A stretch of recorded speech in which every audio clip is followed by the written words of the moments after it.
Hello viewers, today I'm Ben Barber and this is my friend, and these are my friends, Luke Keenan and Daniel Sommerfeld.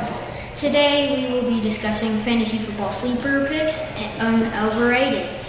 What are your thoughts on this, Daniel? My fantasy sleeper's got to be Corey Clement. Some people may not even consider him a sleeper, but I really don't think so.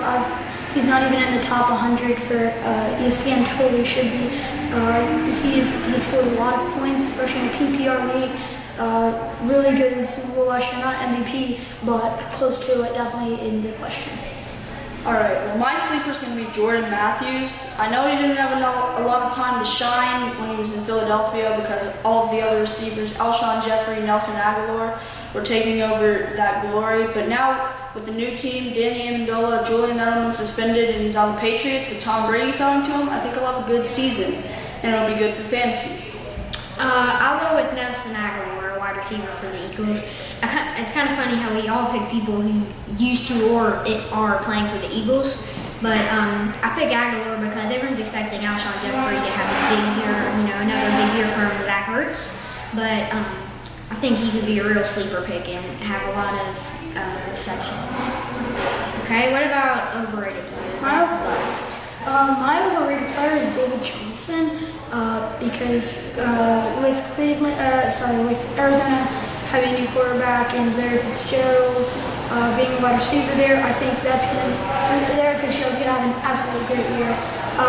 And I don't think David Johnson will be given enough time on the field. I think he'll be used more as a play action person.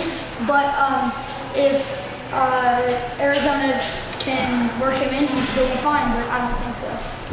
Alright, well my bust for fantasy this year, it's going to have to be Michael Crabtree. Last year, he had a decent season with Derek Carr throwing to him. Now he's on Baltimore with Joe Flacco and possibly Lamar Jackson, who likes to run, as we all know.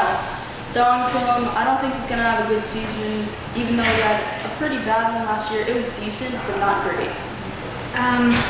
I'll take Le'Veon Bell, and I think he's a top 10 pick. A lot of people have him as their number one, but he just doesn't really.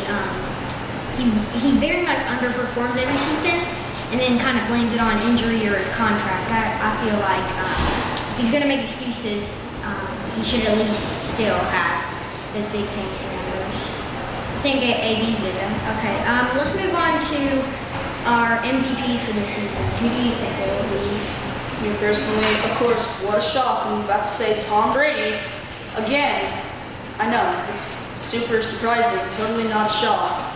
He is arguably the greatest quarterback of all time. I think he's going to have another good season in his 41-year campaign. He's going to have a good season. He's getting older, so he's going to start to deteriorate sometime soon, but this year won't be that year. My MVP this year, with all the great offensive people in New Orleans, is Drew Brees. I think he's totally underrated, not a sleeper though. He is completely underrated. He has a great offense with him now, along with receiving quarterbacks Mark Ingram and Alvin Kamara. He'll hand off to him sometimes, and that may decrease his numbers, but they're definitely receiving running backs. Michael Thomas on that team. Drew Brees is going to have an amazing season, so look out for him in fantasy too.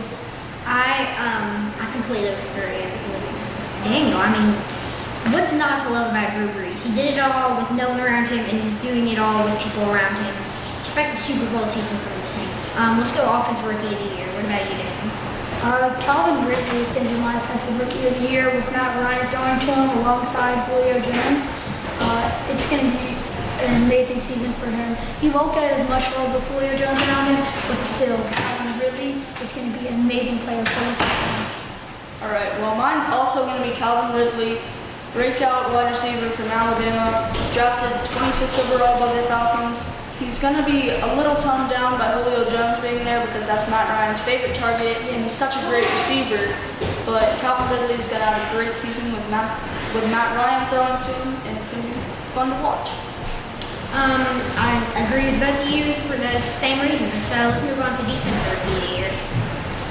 I think it's going to be Roquan Smith. Coming out of Georgia, had a great career at Georgia.